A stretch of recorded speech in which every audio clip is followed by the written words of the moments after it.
Cynthia, কিরে মা, তুই একা যে? জামাই আসেনি?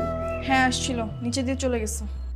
সে কি কথা, বাসার সামনে এসে চলে গেল, নতুন জামাই তুই বাসায় নিয়ে আসবি না? তুই না আসলে কি আমি জোর করে নিয়ে আসবো? সিনথিয়া, তুই কি শ্বশুর বাড়িতে রাগারাগি করে আসছিস নাকি? না, তোর কথা শুনে ঠিক সেরকমই মনে হচ্ছে। তুমি কি এগুলো বলার জন্য আমাকে দাঁড় করেছো বাবা? দেখ মা, মাত্র কয়েকটা দিন হলো তোদের বিয়ে হয়েছে, আর এইভাবে তুই একা একা চলে আসলি, কাজটা তুই ঠিক করিসনি। তুমিও তো আমার ইচ্ছার বিরুদ্ধে বিয়ে দিয়ে কাজটা ঠিক করোনি বাবা। শোন মা, স্বামী স্ত্রীর সম্পর্কটা বড় পবিত্র একটা জিনিস।